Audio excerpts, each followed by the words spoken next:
Welcome. How you doing? How you doing? Hey. So, welcome to the Seekers Chronicles Paranormal Historians. Um, Jennie may be later, coming in later, or she has to take care of some stuff. But we're going to miss her. We don't have Kimm. We don't have Jennie. So, you might be stuck with my face all night. Hey, don't like it? Hey, too bad. So, how you guys doing out there? Um, we have a good show tonight. We got this is going to like you guys, the historians part of the show. You're going to love this, and even the paranormal people part of the show, they're going to love it. So we're going to go and see some stuff. This weekend, I really didn't do much paranormal stuff. I stayed home like boring person. So we're gonna next weekend. We got another week. Oh yeah, I can't. Gettysburg Battlefield Bash. Jennie and I will be there. It's the 23rd, 24th, 20. Well, I'm going on the 23rd, but it's 24th, 25th, and 26th. You guys have to come out there. It's an awesome show. We have a lot of people talking, a lot of things going on there. It's you have to get out there for the day, or see if you can stay overnight at the Eisenhower Hotel right in Gettysburg. So you guys got to come down and check that out. I will be doing my spirit art. I'm going to be showing that there, and Jennie will be walking around and trying to get people booked for the show. That'd be awesome. And so we'll be looking forward to see you guys there. We got another week, so I'm just excited about that. So I just want to introduce our guest tonight. It's going to be like an awesome show.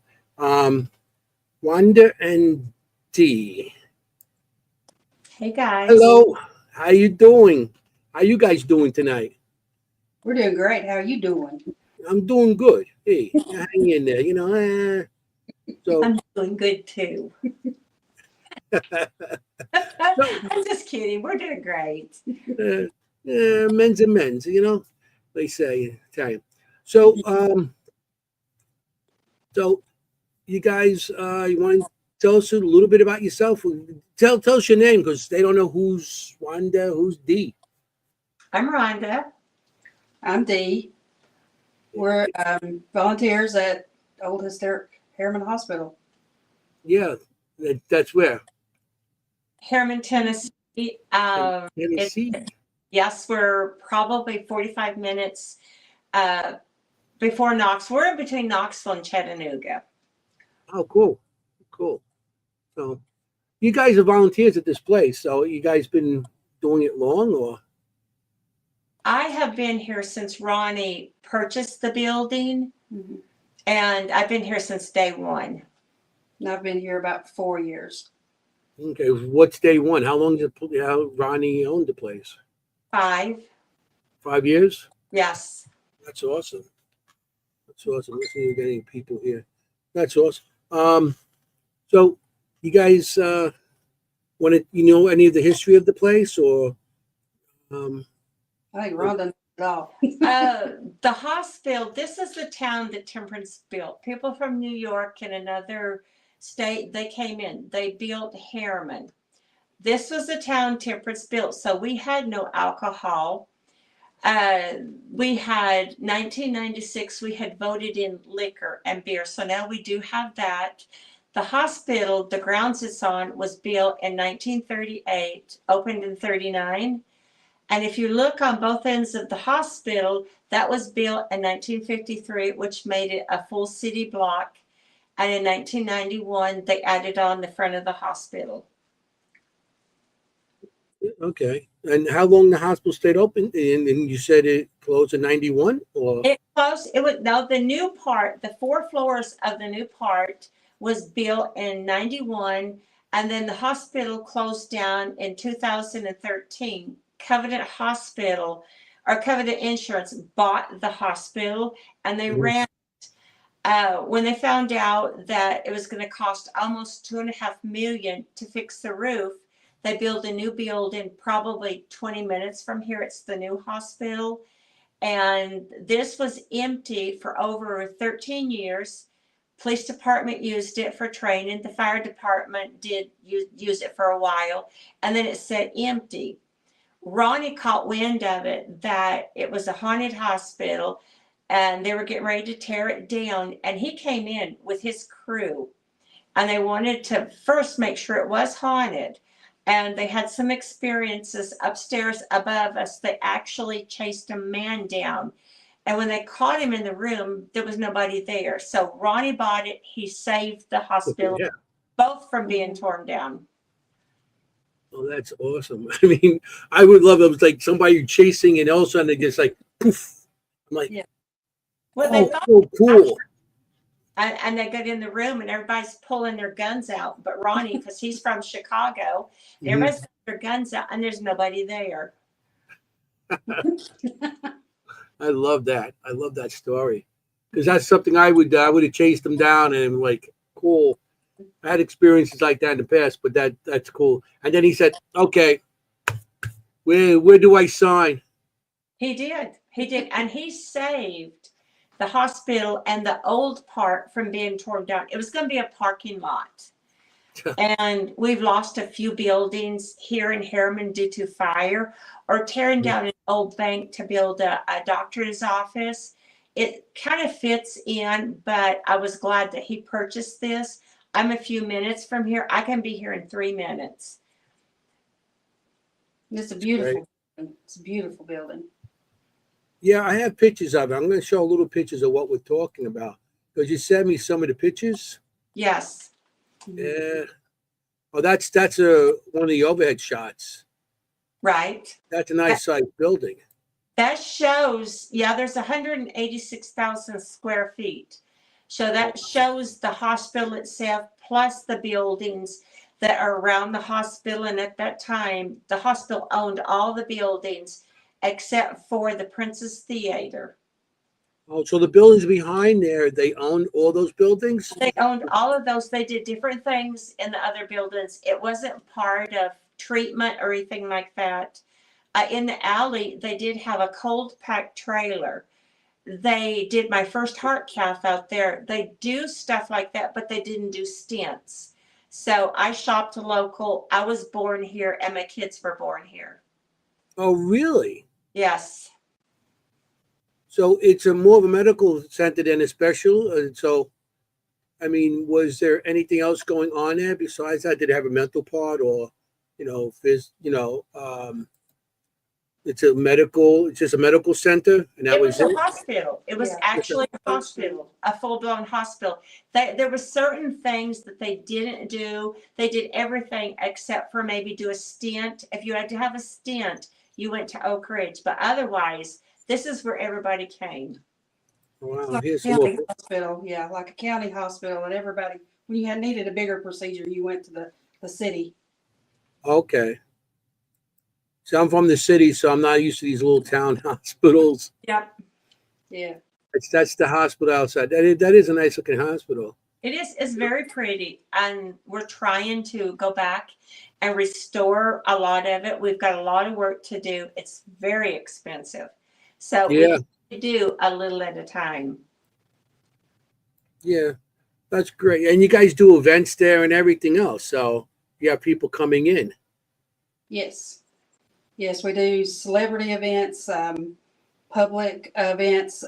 You can rent the building for overnights and those kind of things. Day tour. Is this the right prices still? Each thing you do would be a different price. We've got something coming up this weekend. And he's limiting to how many people can be here. And it will be from like 8 at night till 8 in the morning. Yeah. Oh, that's my kind of investigation. I hate going, and I like overnighters. I also like private. Right. Yes. No. But this is a public. This will be a public, I think 12 people. 12 people, There'll yeah. be 12 people. I'll be one of the people, one of the crew people that will be here. Mhm. And I think Kenny will be here. He's one of the other crew people that work at the hospital. Yeah, but with 12 people and 186,000 square feet, it's almost like having your own private. Yeah. I have a question in the audience. How old is the building itself? The building built in 1938 and closed down. I mean, it's 80 years. Yeah. It's still, It operated 80 yeah, years. it operated 80 years. Mhm. So, So it's seen right now you're seeing the emergency room. Right, So this is the emergency room of the new part of the hospital. it's the new part of the hospital. Yes. Excuse me. That's great. I mean, because I've been seeing, like I said, we were talking earlier. I'm seeing shadows in the background and things moving. So tell my audience if you guys want to check out the background or whatever. Just there's stuff going on back there already, and so that's that'd be all we great know. to see. This is the best place to do a podcast. Mhm. So there's Yeah. things that happen behind us, and then you'll hear them upstairs. What the spirits upstairs? You can hear everything. We're not far from the staircase, and the staircase is very active all the way up to the fourth floor, which still is the new part of the hospital. Mhm. So there's a lot that goes on in the old part, but we are kind of limited to electricity. So we chose this spot.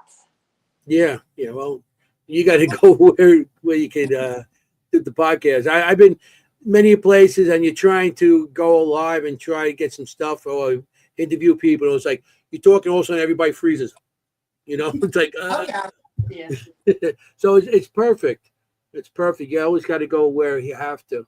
And right now you're on the cell phone, so I'll try to get some of the questions to you.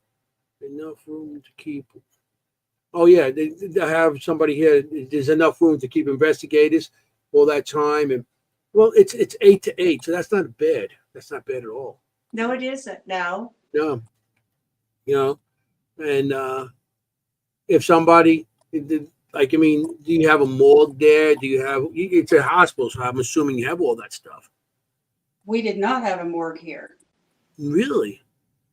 When the hospital was built, Davis Funeral Home is behind us, one block down. Kiker Funeral Home is a few blocks down on the other side of the street where we are. So if anything, they would have the person that passed in a gurney covered, and the ambulance or whomever would come pick up the people. But we do have behind us, just a little ways up, we do have room 9 and 10. When the hospital closed down and while it was open, that was the temporary morgue, and it was right at the ambulance bay. Well, it's good that they took the bodies away in the ambulance and now walk down the street with a cover on them of the gurney. Yeah. Yeah. The better the ambulance take them a couple blocks and you're walking down the street. Hey, how you doing? Hey. Say your last next to Fred. Yeah. So how long you guys been investigating this location? I've been here 4 years. I started with Ronnie down at Old South Pittsburgh, and came up here because it's closer to me. Rhonda's a rule breaker. She's been getting in here before when it was empty. We're not saying nothing about that. No? No. I kind of don't remember that, but it was fun. It was fun. So it was a period of time the place was abandoned then. Well, they had once they closed it down, there were some doors that you could get in. There were people sneaking in and investigating. When we came in and when Ronnie bought it, we could say nothing bad happened. There wasn't satanic, there wasn't candles, there wasn't trash in the hospital. What you found was just dirt and the tiles hanging down. Okay. So, it was abandoned, but it's right in the middle of town, and the police department's right across the street. Oh, okay. So people, well, sometimes I know in New York nobody cares about that. Right. I can say I don't really care, but I won't say It's like, hey, there's always a way in. Hey, there is. like, yeah, like I said, I've been investigating such a long time. I know those things. It's like Nobody's here. Let's go. You know? And as long as you're not yeah. damaging anything or taking Mhm. anything out, I'm Yeah. okay with that. But now that it's a business, because we're on YouTube, we have people that want to come in and they've tried to break in. So that kind of now bothers me. But see, I was the same person that did the same thing before Ronnie bought it. Yeah. But that's before it was really, anything going on there. Now it's a business that people come and they really pay for investigations. You weren't doing that because at the time it was in that. Okay, I have somebody saying hi to you guys. Hey. Hey. Um, Keith Grandy. Yes. It's hi, Ronnie, from Keith and Roxanne. Cool. Right. Yep. Yeah. Kenny and Roxanne and Ronnie, and there's going to be a few others, if I can talk, will be popping in too. Oh, These good. are people that help us with what we do here. Yeah. And Ronnie owns the building. Welcome to the show. So I mean, going into these locations, like you were just going in there before Ronnie had it and everything to investigate because did you have claims? There was claims of things going on at that time in the location because I know in town, I mean, not just small town, everywhere. When a building closes, everybody thinks, oh, it must be haunted. Not always that case, you know. Was there claims that the place was haunted? That's why you were going in there. Well, when I came in, we had seen several shadows. I didn't see an apparition, but there were doors closing. There was footsteps. Mm-hmm. When we were here, we spent most of our time. We did go through the entire hospital, but my biggest concern and my biggest thing was I saw this solid shadow, and he was in triage. And when I told everybody there's somebody in triage, they all ran out of the hospital and left me. They came back. I said, look in the window, look in the window. He's right here. Well, nobody did. And finally, Devin looked and seen him and screamed, and everybody ran and left me again. I know that But situation. we did stay and we did investigate. It was haunted. And even when the hospital, it was haunted when it was open. Oh, there was activity going on It while it was was. open too. Right. If we could get a nurse in here, she could tell you they didn't want to go on the first floor, which is the old part, to the filing cabinet room. That whole hallway had lights to light it up at the bottom, but you're going into a dusky dark to get papers because that wasn't used. And they turned the power off, or not the power, but turned the switch off. So you're walking with just a little bit of light. Mhm. There was noises. They've heard things. Yeah, I still work in the medical field, and I work with people that used to work here, and they too said there was things happening even when it was functionally operating. Yeah. Well, hospitals always have some sort of. I every hospital I've been to, even when they're active, I mean, I've seen stuff when I my mom when she was sick, and I used to take her to the hospital and stuff. I've seen things there also, and some things bother you, and because places like hospitals has a lot of emotion, and that's why I feel spirits feed off emotions. So from sorrow and stuff, and sudden deaths and stuff, you know. But was there any? Because you said before there's a lot of fires. There's some fires. Did they Right. keep them at this hospital too, or? No, not in the hospital. What they had on the corner of Queen and Devonia, Cumberland Hotel. It was built in 1867, I think, and it burnt down in 1926, and there was 9 fatalities. And this was on the grounds before the hospital was built. Oh, on these grounds Yes, on this of the ground. hospital. Oh, wow. So there's activity that's on the land besides, before the building even went up. Right. There's some sort of activity going on there already. If you're behind us, if you're out on the road, we have the water down here. You have to go across the bridge, and there's the lake down there. It flooded in 1929 took all the houses, all the businesses, all the way to Oakdale. There were 22 drowned in that, and that's a half a mile from where we're sitting. Oh, wow. Mhm. We do get guests who get EVPs or things like that that reference fires, reference burning, and things like that. Really? Mhm. But that makes it relevant too, because it actually on the location, on those grounds that the house was built on, there was that tragedy of 19 people. Right. Yeah. And it's sad. I mean, it happens. And then you look here, the whole time, 80 years this hospital was in service, how many people passed? And how many people that didn't know they passed are they still here? There are people here. I mean, we see them, we feel them, or there's something that you'll know they're here. Yeah. Well, like I said, they're making their presence known in the back of you, right? In doorways and everything right now. Like I said, not everybody, I mean, probably seeing what I'm seeing, but it's interesting. There's somebody that keeps on coming in and out because there's a white thing I can see there, like a grayish Right. in That's the where hallway, she and that keeps on blacking out. She's already been touched just sitting here. Really? Yeah. Maybe that see why we're sitting there. Just say it. I think I'm so used to it here. It doesn't. Yeah. Yeah. But I wish I had like locations like this by me. Everything over here in the city now. I go to Jersey, I go to Pennsylvania for a lot of my stuff. But I wish I had a location that I could go to, like right down the block. I'm here. Show up anytime.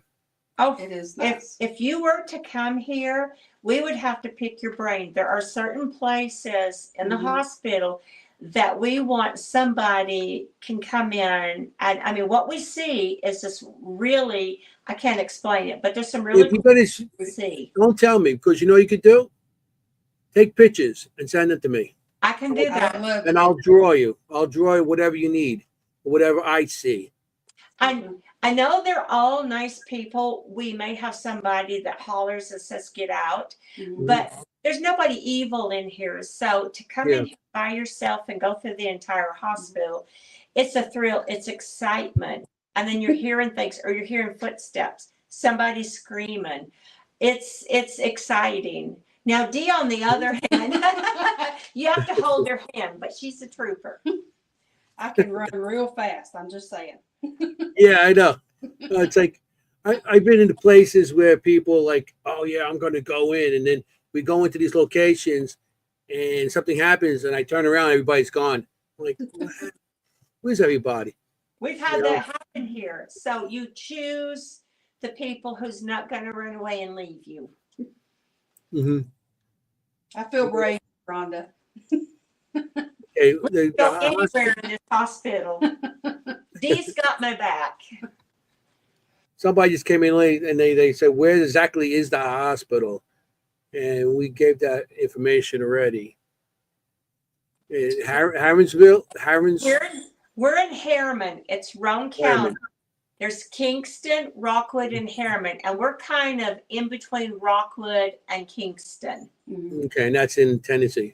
Right, Yes. Tennessee. Yeah. If you look up Roane County, you're going to see all of us together, but we're in the part of Harriman. What happens? We have a lot of people from different states coming on, and we have people from other countries coming on too. That's why we try to explain. Some people come in later because of times and everything like that. Because, we're Right. East Coast, so we got the Eastern time, and then so we have all different people coming in. So that's why I like to explain things to them as we go along. You have I don't want to give all your stuff away. Usually I have Jennie here and she talks as much as I do, and we bounce back and forth. So I'm doing all the talking tonight, and okay. And plus I'm trying to do the other stuff on here, so bear with me a little bit, because when you're used to having a partner, it's I so understand. So I do don't you go out guys? if I'm by myself. She don't even go out of the crew room if she's by herself. And it's just as active as anything, but I feel safe in there. Yeah. Hey, it's the crew room. Hey, they're part of the crew now. When we have private events, we take them, we do the tour, we do the history. We go into the crew room and we've got the cameras. So we're watching the cameras inside and outside. But while we're doing this, we have equipment in the crew room and we've seen shadows run through the wall. The equipment's going off. It's just as haunted. The bathroom is haunted. Oh yeah. So you basically don't close the door. You don't need to close the door because they're going to come in regardless. Yeah, you're never alone in the bathroom. Oh, I love that. You know, you go in there and it's like, hello. It's kind of awkward. You're sitting there and you're pooping and it's kind of awkward. Somebody's at your knees. It's awful. It's like, hey, hey. At least Yeah. find me some candy or flowers or something, you know, before you touch me. Right. Well, You know, they're here. that's good. Yeah. Great. And it's a good location because you have a mixture. Like I've seen full apparitions, full black shadows. The Mhm. you were talking about, we get so much with the equipment and EVPs, and it's just a lot that you get here. I mean, I can imagine. And then you have people guests coming too, and you're going to get it on that also. You know, it's like the guests to come in, they'll say, hey, check this out. What I just got. And you're like, oh, that's pretty cool. Well, they do catch things when they take pictures. They do catch things. They show us. They give it to us. So that way we can show other people what people are catching in here. We Yeah. don't give it to them, but they can look at it on our phone. We share. And we see things. We know it's here, but when they can send you a picture of somebody, that just validates, yes, they are here. Yeah. Yeah. That's when you get validation, that's the best thing.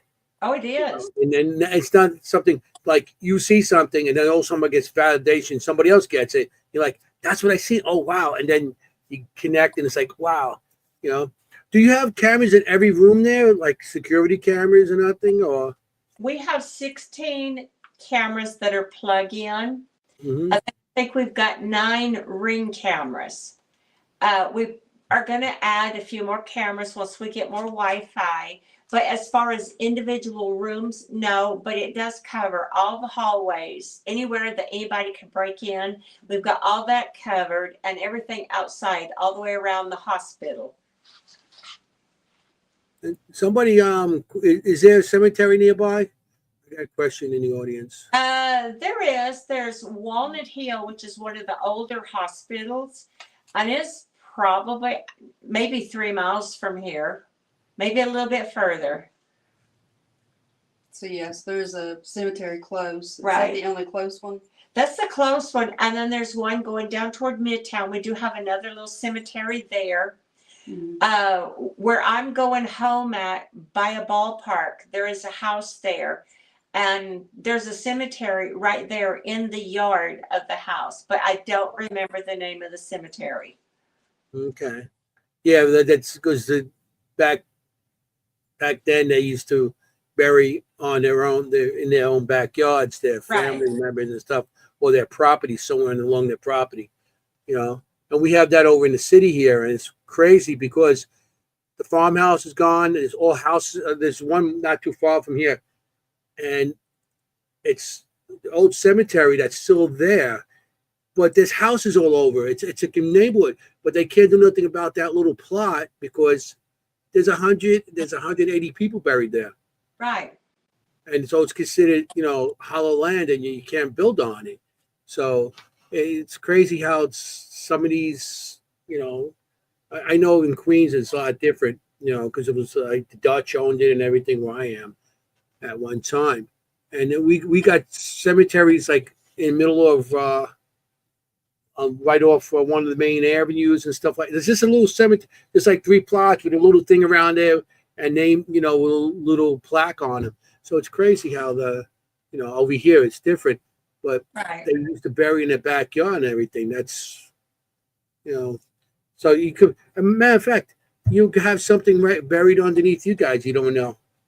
Oh, if there is, we don't know about it, but it would Mhm. be exciting to find out. Yeah. Mhm. But I'm in holes in the yard. But you said Yeah, there's nothing there that's malicious. Ronnie would get us if we were outside digging holes in the yard. I've never felt anything malicious here. There's one that likes to, because I can be sensitive, that likes to, come up and give me a hard, what I mean? Like I imagine the 80-year-old man in the corner laughing is what I see that likes to give me a hard time. But there's nothing malicious here at all. You know, you play it off. You play it off with him, and just play. Don't show any fear. Just play it off, and it might leave you alone, or it might just become like a joke type of thing. You Yeah. know, yeah, that's what I do. Like I said, I've been doing it a long time, so I got to learn. I got to learn how to deal with spirits. Of course, you get always that jump moment. Something pops out, you're like, "Whoa!" And then you start giggling, like, "Oh wow, what happened?" You always gonna get that jump moment. But when spirits start messing with you like that, just let it go, and just play it off or play with them. Because sometimes they're not trying to hurt you; they're just trying to get your attention for whatever reason. I They're do not. I do know here, I was telling Dee before we went live with you, I had my oh shit moment. I am in the dark staircase and I'm looking down the rail. I get this man's voice all the time on my tape recorder. I talk to him. He doesn't make a lot of noise like he used to, but we've had some other things come up the staircase. Nothing bad, but it's like a tube of fog energy, really big. Well, we found out that somebody else had seen this same thing a couple of weeks ago. So whoever this whatever is still here. But while I was in there talking, and if you watch a scary movie and you get out of the corner of your eye, you see somebody run past you, and then you look and there's not there. I had that moment, and I went out and there wasn't a soul there, but somebody ran past me, and that was kind of that scared me moment. Mm-hmm. No, yeah, it's like oh shit type. Like you said, it's like Was that right? Yep. hey, okay. It's like those movies where the movie's like, and all of a sudden a cat jumps out. You're like, you know. But yeah, those moments. Like I said, there's nothing there that's trying to hurt you or anything. So I mean, they're just trying to get your attention on any way they can. Right. So if they touch you, because I've been scratched, bitten, I've been burnt, and everything, and I never take it as they're trying to hurt me. I think that's the only way they could communicate with me. Mm-hmm. And that's how I deal with it after all these years. It's like that's how they could communicate or try to get you to understand that they're there still. I don't think there's ever trying to hurt you that. No, nobody here. I don't know of anybody ever leaving here saying something bad happened to them. Or I wouldn't be, but I'm here more than anybody, but it's because I don't work and I'm just a few minutes from here. And we all get together and we clean, we take care of the hospital. And then when there's not an overnight, sometimes we'll get together and we'll do investigations. Mhm. You know, we can, because we're here. It's all the crew people that work here. Yeah, And yeah. Perks of working with volunteering with Ronnie D. You get the Yes. hospitals anytime. It's not booked. so yeah, Yeah. we investigate Yeah. both hospitals. I mean, I'd love to get down there one day, get You a road trip. Yeah, Have me, Jennie, and maybe Kimm, the other host, get down there, or bring a group down, just to check it out. it would be Yeah. great because then you better ask for us because me and her definitely want to know the story behind the person in the staircase. Yeah. It's not bad, ditto nothing, but we can't get a name. Mm-hmm. There's only been probably 3 times that I've actually seen the apparition. They showed me their face. Yeah. Anybody else in here? I saw 2 apparitions. We were getting ready for a group to come in. Devin was with me and I go into the emergency room and the room down from me where we're sitting right now, 2 apparitions. I've never in my life seen 2 apparitions together. One was a nurse with scrubs. The other person was a man in scrubs. I mean, in street clothes. So I hollered for Devin and we both stood there. We could see both of them. I held my hand out. Devin held hers out. They come right to us. This is how they know us. This is where we don't bother them. We don't harm them. We don't threaten them.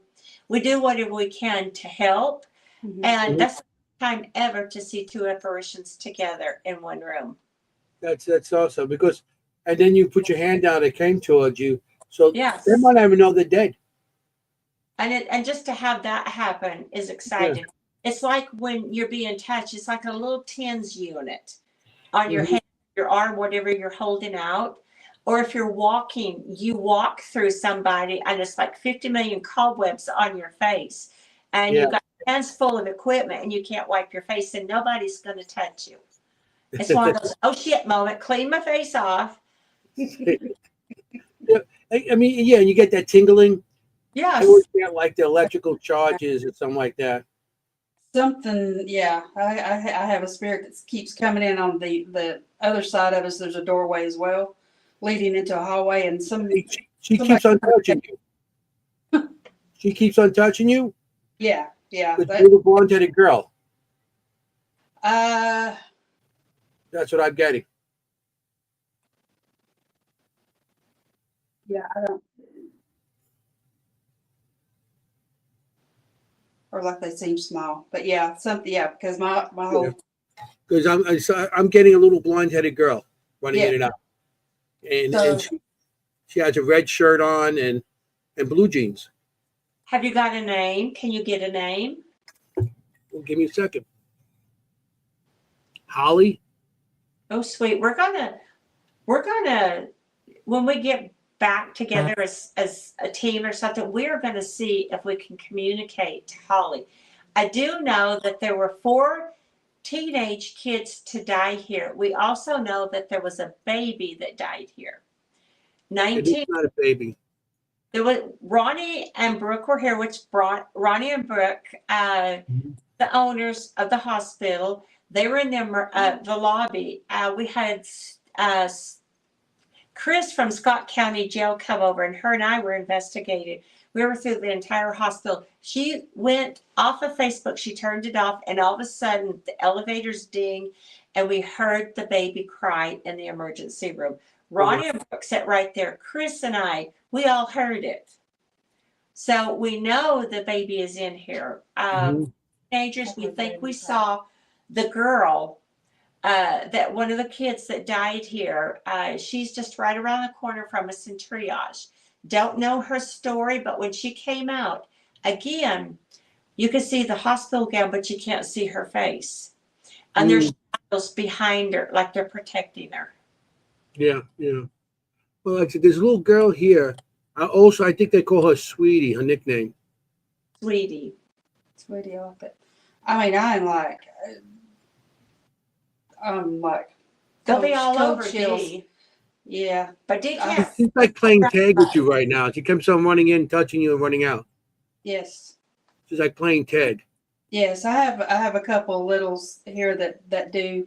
I think being a grandmother, I maybe attract the littles. But Yeah, I'm a grandfather, so I yeah, and when because children do come to me a lot. I mean, if Jennie was on, she would say, children and animals. I always have them attract to me on different investigations, And when it comes to kids and stuff, I'll get down. And when you talk to kids, like when you talk to a live child, you get down to their level. You talk to them in their face. You don't stand down and look down on them. You just get down because sometimes they look up. They feel intimidated like a child would. And when I investigate children, that's what I do. Just get down to them and just talk to them like that. And you don't talk to them like baby talk. You talk to them, hey, how you doing? And it's a softer voice.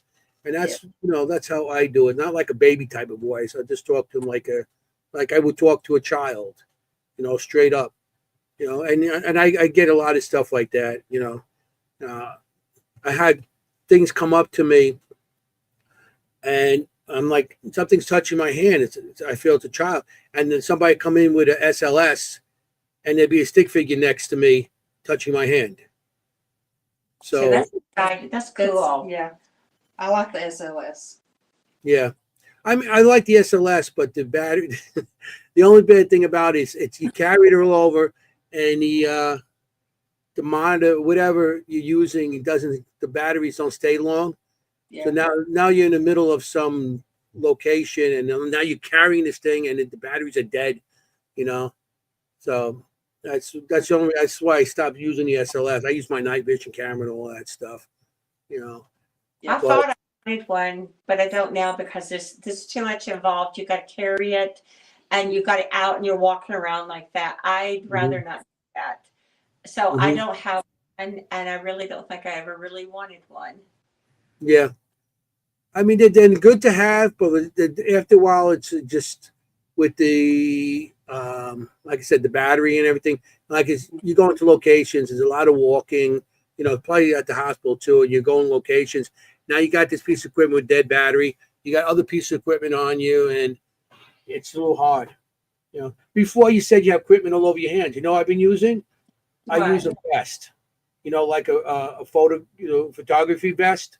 Right. I've seen Has a it. bunch of pockets in it, and that's what I've been doing.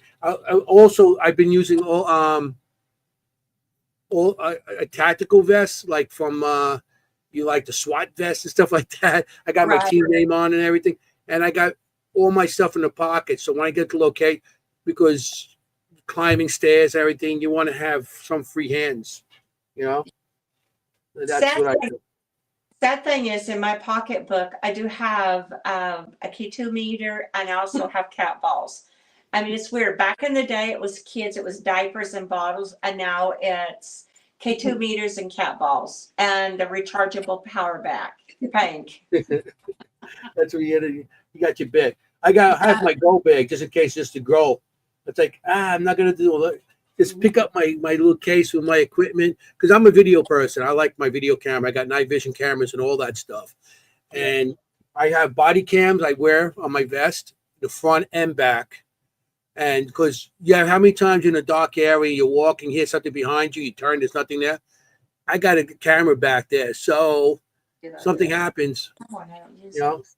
Yeah. I've been telling that to a lot of people, and a lot of people have been upgrading to a second camera now. The body cams are the best thing sometimes, especially if you have a lot of walking up and down stairs and everything else. You know, so that's my go-to equipment now. I do have a police camera. I've not worn it. I don't even think I've even turned it on.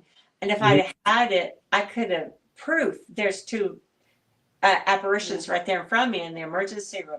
The Mhm. solid shadow. If I had it the day the solid shadow came up the dark staircase in the middle of the day, I could have caught him.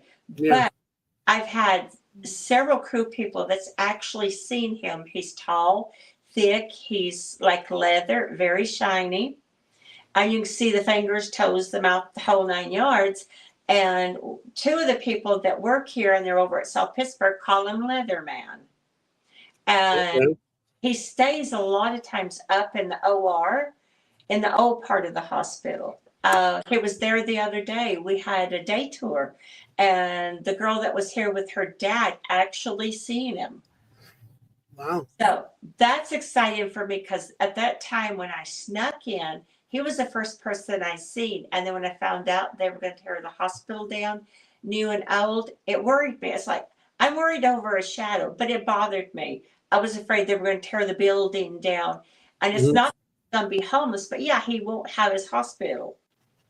And that bothered me, but Ronnie stepped in and saved the day. So everything is cool now.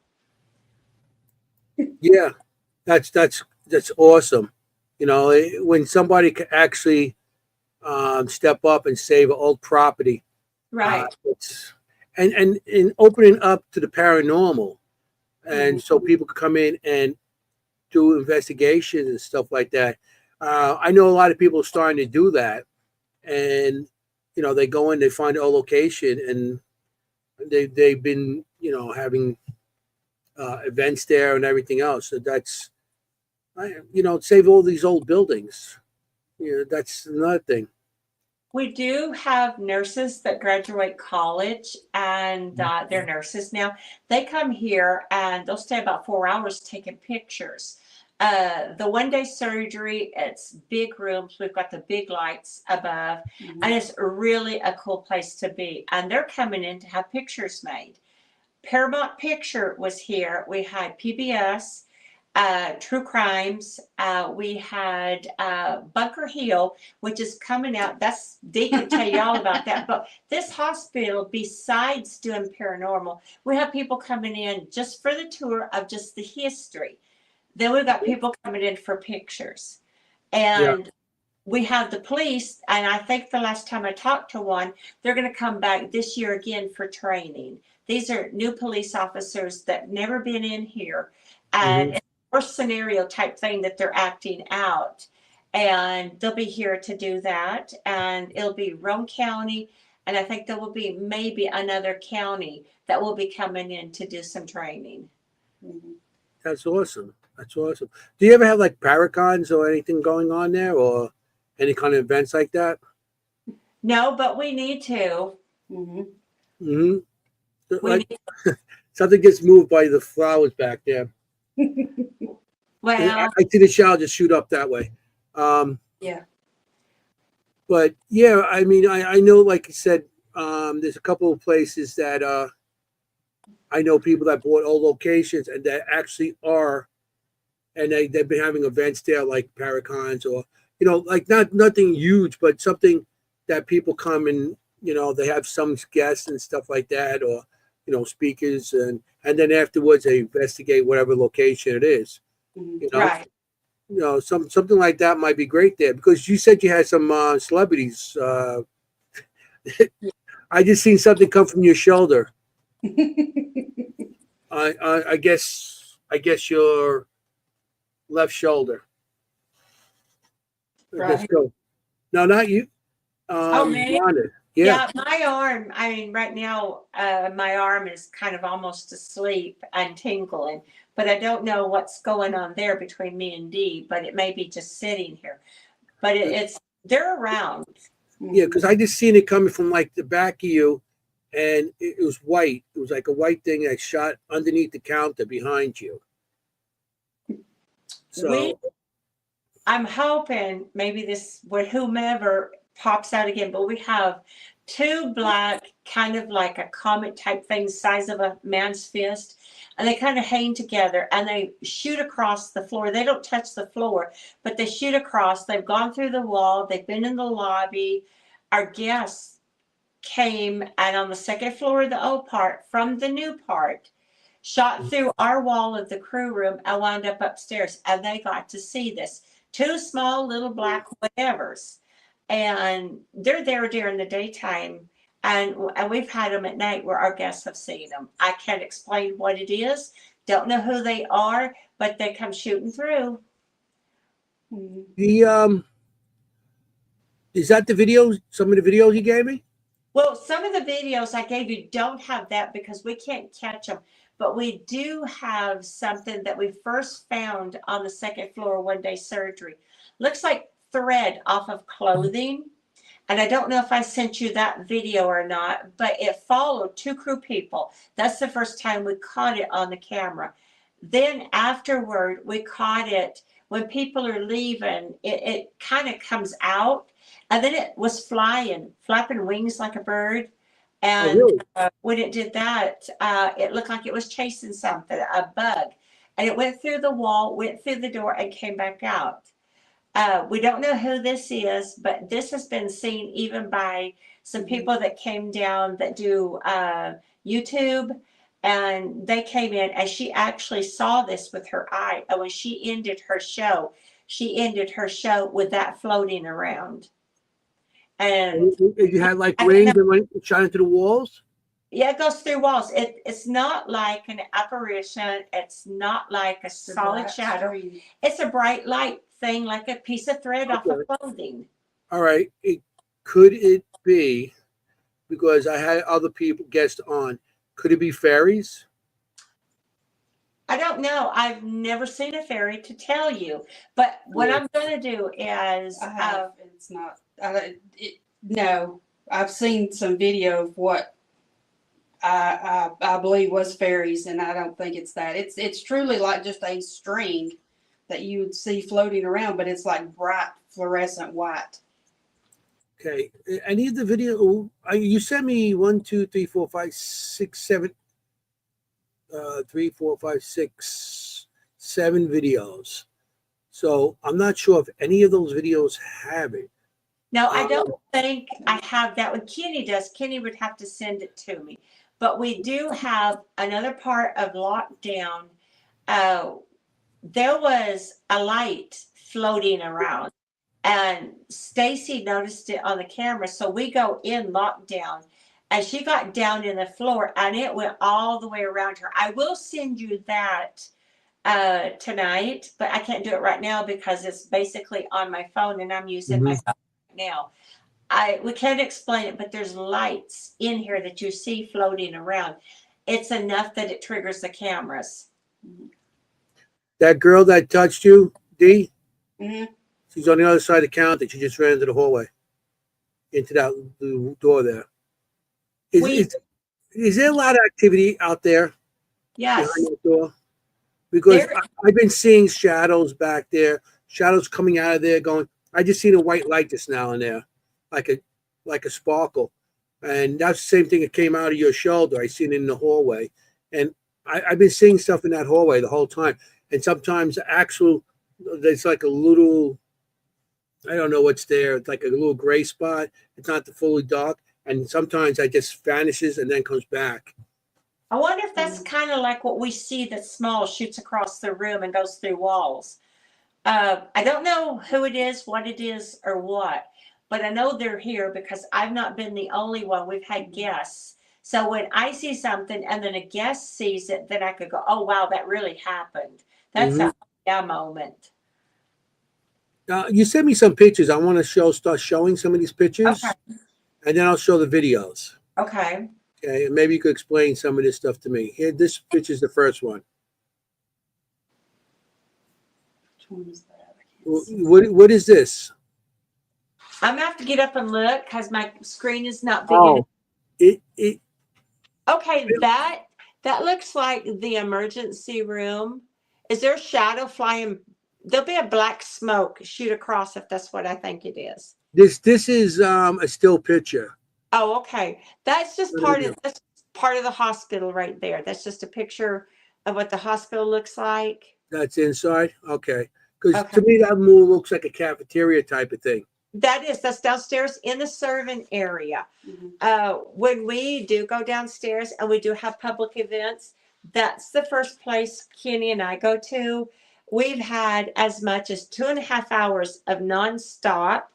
And then with Dee and the bench breaking broads, they saw it was mostly a residual of the chef. I've seen that, and then we were in a public where both me and a guest saw an apparition leaning into the serving. We both saw the same thing, and we were kind of tandem back and forth describing it, so we knew that we were seeing the same. Reach in to fix their plate. That was a pretty cool moment. To have a guest actually experience that as well. Yeah, sometimes these experiences like, it's like whoa, type of thing. I love it. When I get experiences, I hear about things. I'm like, cool, that's great. I run to these things. Everybody goes the other way. I'm always first one in and last one to leave. So, oh yeah, I can agree to that. Yeah, I do that. First one in, and I'm like, sometimes, like you said, you're standing there by yourself. You're like, where's everybody? So, okay, here's another one.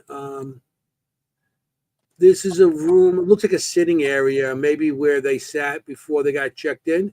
Okay, that would be the lobby, and we're in the emergency room part of the emergency room lobby. So that's the emergency room lobby. That's the lobby looks. There's a bunch of stuff there's a woman standing in a window there. Is that a live woman? Is that just the spirit of a woman? No, that's our mannequin, and I can't explain it, but she's been in triage, our registration.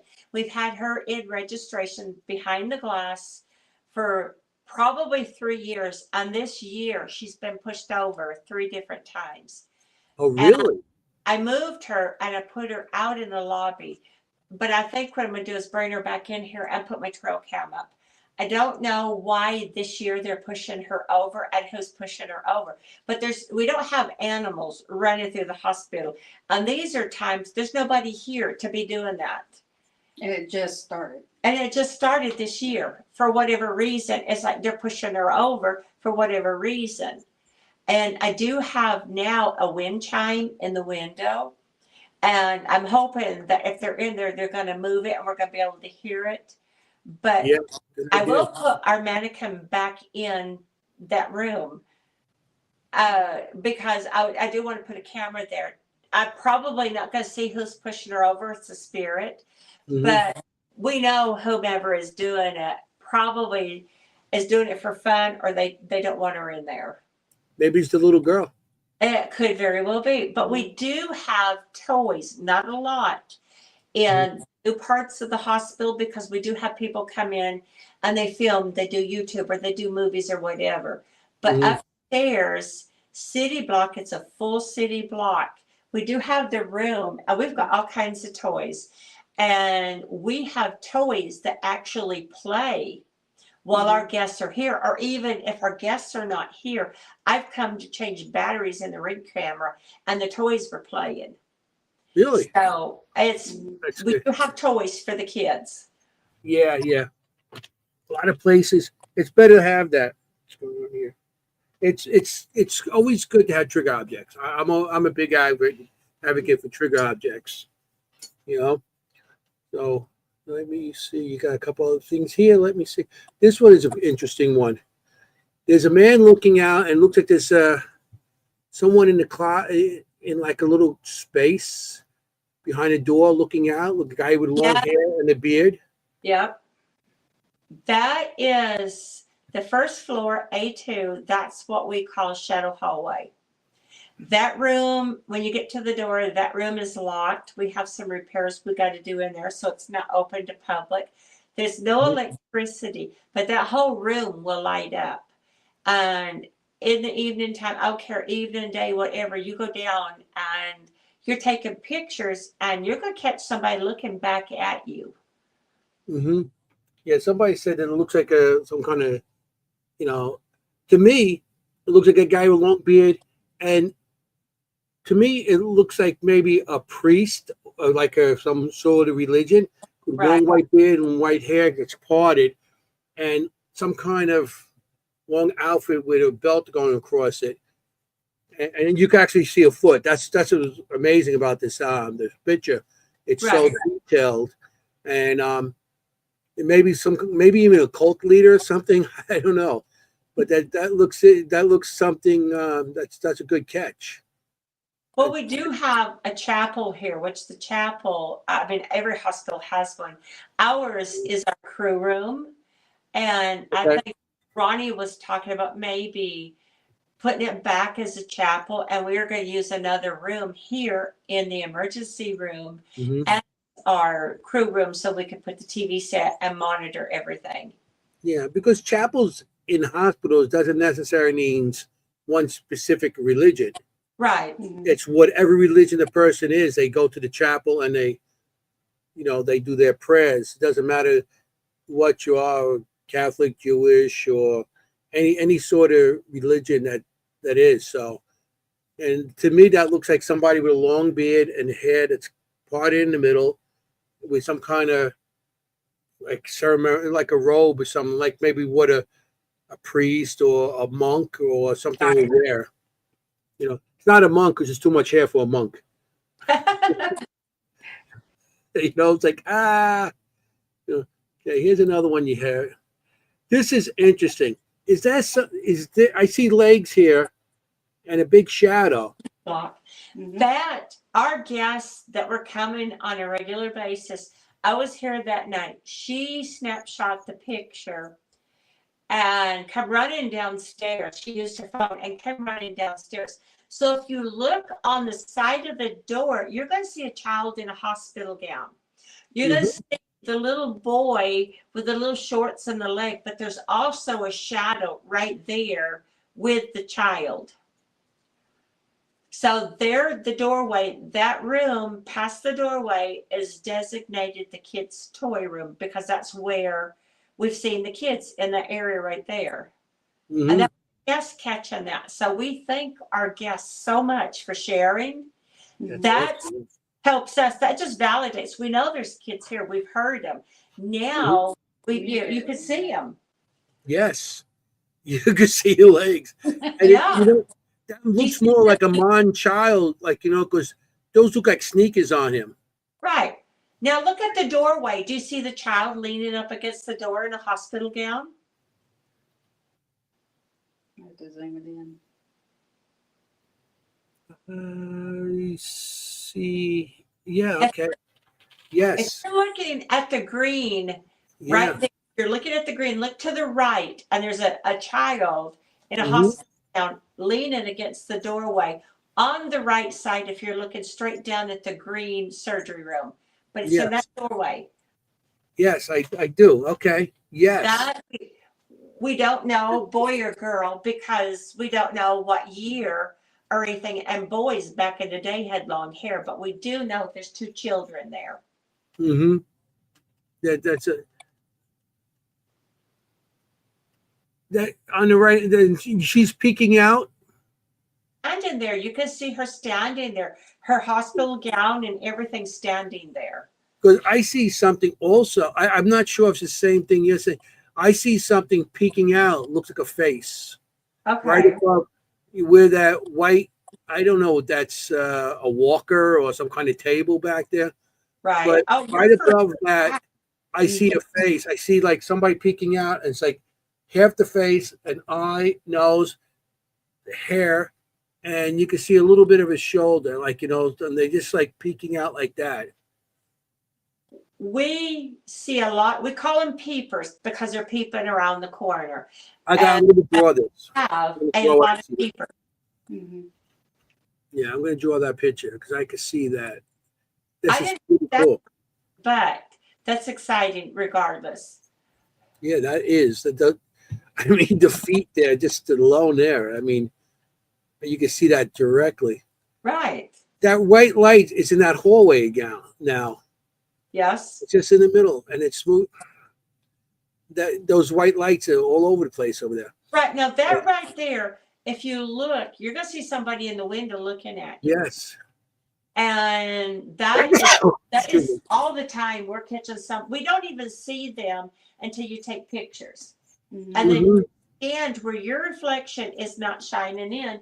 And I mean, Dee's been here enough that that's one of the places a few people don't like to go to. Mhm. And for me, I think that's the coolest place to be. I think Yeah. it's just because there's so much energy on that hall that when you're sensitive, it's overwhelming. That's what it is for me. It's overwhelming. And because I am, they know that I can yeah. They mess with Dee a lot. Yeah. But now she's never run away and left us. I don't think she'd run away by herself anyway. So she stays with us.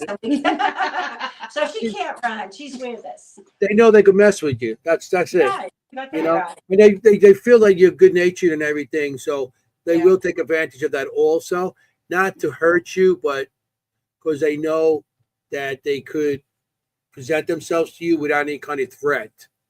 Yes. So that's why I feel with that. And this is pretty cool. And you can see, and this picture here, I think somebody's standing like on their tiptoes looking out because it doesn't look like they're looking straight. Looks like they're looking from the head downward, like they're propping themselves up, like they're Right. not cool enough to get to that window. Well, that's the dark hallway that's got the little night lights. I think that one's got the night lights on it. That's the hallway that has the big filing cabinet room. And then on this end has the smaller, and that's for all the activity was for the nurses or anybody that had to go get a folder of a Mhm. patient. That's what okay. I'm going to put another one on. Like I said, I don't want to run out of time and lose all your evidence and stuff. This is pretty cool stuff. I'm enjoying it. Okay. There's a long hallway here that's like reddish. I guess that's some kind of night vision type of light on it. that is our emergency exit lights. Okay. What's And what, is something in the doorway down there? I have to get up again and look because my Oh, phone. sorry. No. You're good.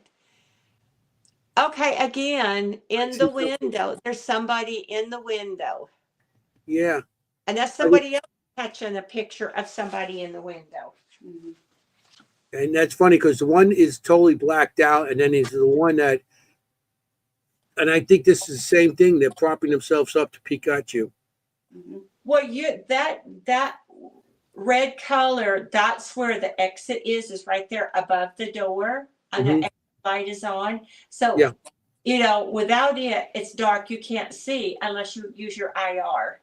But those Yeah. are the exit lights. Yeah. Well, you have to have that by law if you Right. have anybody in there. Yeah. Yeah.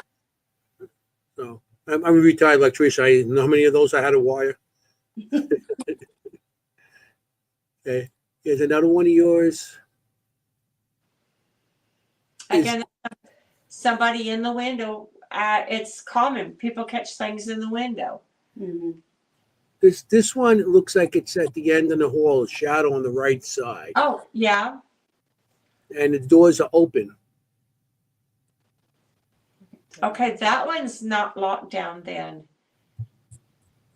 I see, like you can see something there with a head and maybe a Oh, yeah, shoulder. they're people. Yeah, they're standing there. That was caught. I think we caught that as crew people. I caught that one, and there's a shadow, part of a shadow standing out, looking at you. Somebody wants me to go back to the other picture that we just had. Okay. Let me see this one. Mary Beth, what do you see? Please check the first red light on again. Okay. Is this the one that she's speaking of? And let's see what she writes. Looking in the left side. The left side. Well, the doorway on the left side. Do you see something? Yeah, there's something on the left side down that hallway looking in. That's what we're looking at. Right. Yeah. Yeah, Mary Beth, yeah. That's the left side. So, and then this one here, we've seen this one. Now you got some videos. Yes. You got some videos, and I'm kind of, I like some of these videos. And because the way the lights are, if there's nobody there, that's lockdowns. It's like that's Right. so Well, cool. the cool thing is our cameras catch this, and this is during the daytime, Nobody's here. and there's nobody here. That's awesome. And it zooms in on it and everything. And I'm looking at it at some of this stuff, and if nobody there, and the white anomaly, the lights coming in, everything has nothing to do with anything. So I'm gonna play the one video here. Okay. What happens is when we put videos on, it will take us out, will mute us. What happened? So here we go. It's when it zooms in is when you're looking. Oh, right there. Look at the corner of the door. You see somebody trying to manifest, and the camera didn't catch all of it. You'll see the Mhm. startings of a where somebody's I'll do it trying again. to manifest in front of you.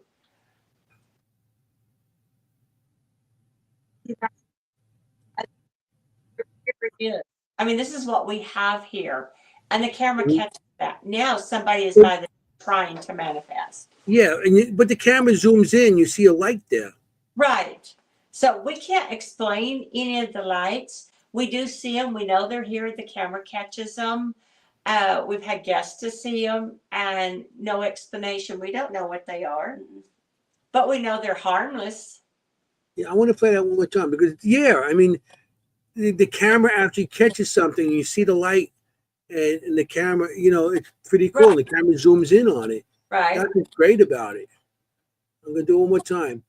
So yeah, and right there you got that, and then on the bottom, Right. Yeah. towards the end, it Now zooms in. You see that right there, right there. right there, that foggy. That's that foggy of a Yeah, and person. it actually looks like somebody's manifesting and turning like they're Right. walking away. So this is what I tell these guys, because I'll see this before it manifests, and it may not manifest all the way.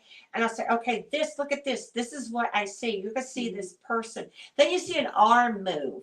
And it's so cool. And I don't have superpowers. I have diddly squat. I don't have nothing. But I can tell you when there's somebody in the doorway and you watch them and the fog, the gray comes right up to you and you see it moving. I got to get down there. You have to. They'll come Yes. right up, and they've gotten in my space, in my face, in my space. And I asked them to back away multiple times. And Josh, it was just him and I here, and he had to stand up and tell them to get out of my face. And they get right up on you. I mean, because they know us. Mm-hmm. But they don't harm you, but I don't want nobody in my space. Yeah. I mean, you just got to give them their rules and regulations. Right. Okay. Yeah. We're here together. You got your space. I got mine. You know, I won't bother you. You won't bother me. And that's it. We're sharing this area together. Right. So that's so much stuff happening in that hallway behind you. Well, this Oh, yeah. this is really a hot spot. I think I sent you one where the guests were here. He set his camera up, and we'll come across that because I know that's one of them I sent you. I'll wait on that when you pop it up. Yeah. Send me any kind of like the hallway and stuff. Oh yeah. I'll see if I get something. I will send it to you. I'll draw it for you and I'll send it to you. And it was, from that point on, Okay. anything. We I will also, send you. Yeah, we will. I wish Kimm was here tonight. Kimm, she's the ghost historian medium. She goes to locations and she finds all kinds of stuff, and she's perfect for that place. That would be our Cosmicon. You guys come down. We could have a field day with this, and after the guests all leave, we could have you come through the hospital where we have our hot spots. I mean, where we know there's somebody there. It's just there's too much here that we comprehend all of it, and we don't see all of it. Kimm will come in blank. You don't tell her. She'll just come in and tell you. Right. And she's amazing. She really is. I mean, we do remote because we do a lot of remote readings because a lot of locations are not close to us. She's in Jersey, I'm in New York, and Jennie's in Jersey, so they're both in Jersey, and I'm a New Yorker. Yeah, I'm New York. That's it. And and she comes up with things, and people guess are like, what? How would you know that? It's not even in the. It's like not even in the picture. It's like, and she comes up with so many amazing things. But her schedule's a little crazy. She's a veterinarian, and she works in the tracks, and she works with big animals. She works with horses. The veterinarian for horses and stuff like that. Maybe sometime we could do that. We could go remote with you guys. And being that she's not on the show tonight with you, that would make it even better because she doesn't know what we see you or what we have described. So she could tell you more stuff than you don't know. Right? Oh gosh, that would be great. She might, like at that hallway and everything, she might even come up with names and stuff like that for you. I would love that. She's amazing. We've gotten 3 names on a tape recorder in here in the emergency room, but anywhere else it's off of spirit boxes. Yeah, and things like that. Yeah. Was her name Sally? One of them? No, I got. Let's see. We got Jason. Don't tell me. Don't tell me. Hannah, and right here in the staircase before going up the steps, I got Andy. Okay. Mm-hmm. Yeah. And that might be a little boy. I don't know. There is a man in here. I've asked him multiple times in one evening, what's your name? No. What's your name? No. And I do short recordings. And then I said, I'm going to call you Mr. Butthole Man. And he called me bitch. And this is all on a tape recorder. And I still don't know the man's name. Try to name Giorgio. Giorgio. Okay. Now, we do have... You're like, what the hell? I'm not trying to, make things up, but this is what's coming to me as people, as you're talking to me about. So I want to show 2 more videos of your location, because I find some of these really something with the legs and everything moving around. Right. Yeah. Okay, here's one. Putting the battery in it because it's kind of quiet.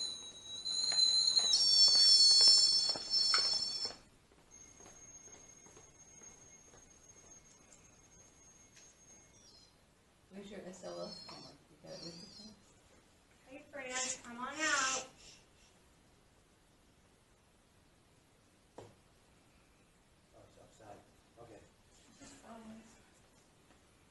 Oh, you're right. Yeah.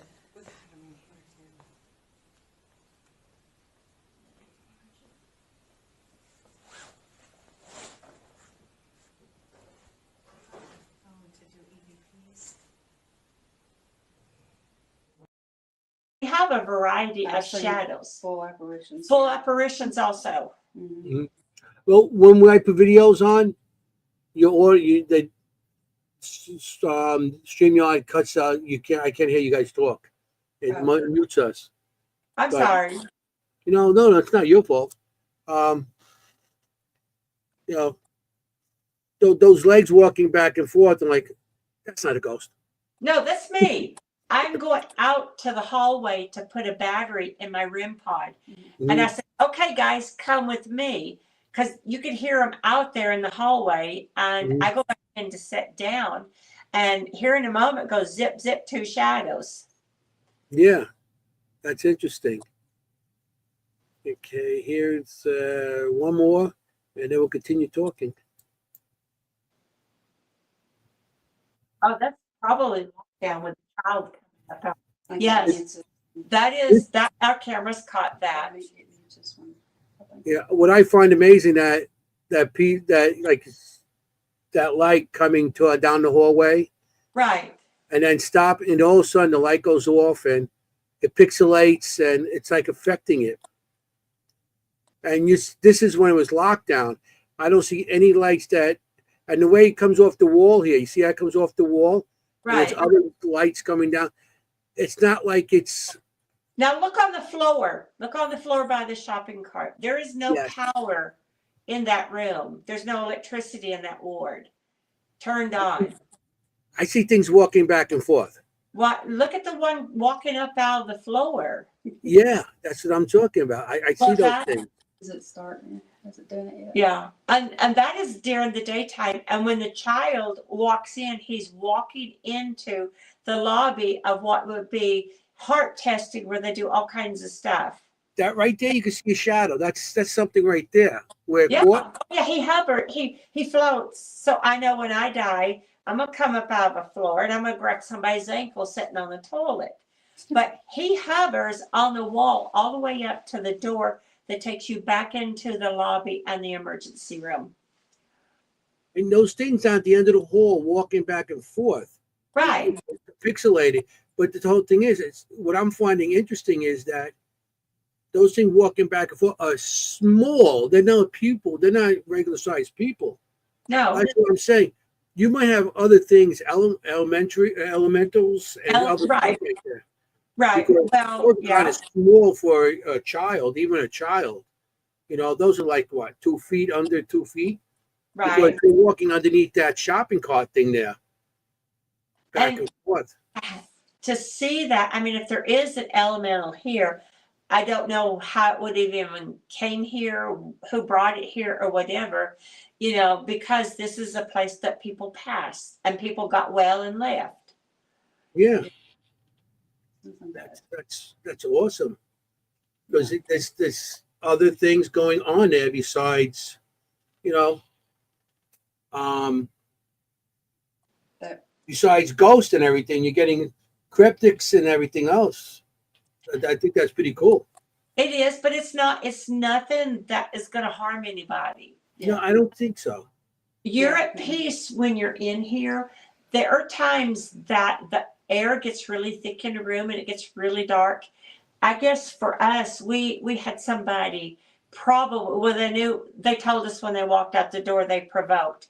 and they got scared after they done it. I Mhm. think in situations like that, the thickness of the air, you could feel it, and you're standing here, and it shouldn't be that way. I felt somebody provoked in that room. We always make sure we go back and apologize. If we know that's happened or we catch it happening, I always go back and apologize to the spirits and We say, do. we're so sorry. Yeah. And that seems to, Well, that should be a rule that you have. We That tell it, but no, they no don't listen. provoking. No Yeah. They do what provoking. they want when they get here because we're not right there with them. yeah. And we've had some people in here did provoke and did tell us when they walked out the door, and they told us what happened. I came back the next day and I went to the dark staircase. And the only reason why I call it dark is because it's dark. Yeah. It has nothing to do with heebie-jeebie. Right now, I do have a light in there so people can see to go up and down the steps. Mhm. But somebody provoked right there. She told 2 other crew people. The next morning, I come in with my tape recorder. I recorded apologizing, and the man said, "This is my home." And I immediately sent it to Ronnie. He said, "Why didn't you kick them out?" And I said, "I wasn't here, but they told it when they were leaving." Yeah. Yeah. I mean, because that's people. I mean, newbies do that, Mhm. and they feel that they're going to get something from that, and all they do is cause more problems. Mhm. Well, And it's, anything, they feel they're going to get more. I always find you go in positive, you go in nice, and you'll get more out of that. You be a nice person. It's like, go with a positive attitude. You go in negative, like it's like, if somebody comes up to me and gets provoking me in my face, I'm like, I'm gonna slap you. you know, they remember they spirits were human at one time, so they got you're gonna provoke them, they're gonna come back at you a different way, you know. So it's kind of you don't want to provoke it. It's out of respect of anything. You don't provoke. well, when you see an apparition, you don't see a skeleton. You see a person. You see their Mhm. skin. You see their clothes. Mhm. Even though when they die, their shell is buried. But when you see an apparition, so when you get to see enough of them, there are people. I mean, these are people. And they're all over the place, and they'll show themselves to you. And we have a lot of people in here that wanders the hallways. Mhm. And for Dee, I mean, they just love picking on her, not in a bad way, No. but it's because she gets startled easy. Mm-hmm. Startled for 2 seconds, and then it's like, oh, that was cool. Yeah, that's where you got to be. It's like, oh, that's cool. How many times you do EVPs and you're in a room and you're just talking and you're giggling, or you're talking, you're having a laugh or whatever, and then you hear an EVP behind you because you're the only two, and you have something laughing with you, or try and join into your conversation. Mhm. So, like I said, they always are trying to be part of, I guess, the living still. Yeah. Right. And we've Yes. had that happen. Mhm. Yes, we agree. We've had that happen here. Mm-hmm. We've I had mean, what spirit box tell us we need to go clean the kitchen. We've had spirit box tell us all kinds of things. But yeah, even when they say get out, not necessarily they're threatening you. Maybe they're telling you get out because they feel something's going to happen. Something's going to happen. Something else is coming to maybe try to hurt you, and they're telling you get out because they're trying to protect you because they feel there's the next spirit coming in or something coming in that might hurt you. So Right. not necessary. They're trying to protect you sometimes. It's not always everybody takes everything so negative. Get out. Okay. It's not always like that. It's like they want you to get out because they're trying to protect you against something that might be coming in that's negative. So that's When some of we the EVPs, these people, I hear all these different things, and I'm not saying I'm the best investigator. I'm not saying that everybody is, but there's certain things that you come across through the years that you just show respect for spirits, just for the dead. I was always thought that respect, yeah. I do know that now for us, it's easier to knock on the door and say maid service. And it's a habit now. And you go in, you're cleaning the walls, you're cleaning everything. Uh, That's what we we do. we all have a room that is fixed now because we do know there's a resident in there. Mhm. They've given me clothes to take upstairs to the fourth floor. Yeah. And we do have rooms that we know there's somebody there. So they've got a bed or they've got their clothes, toothbrush and toothpaste. Yeah, I made the mistake of walking in to sweep the room, and when I walked out, it sounded like somebody's throwing furniture everywhere.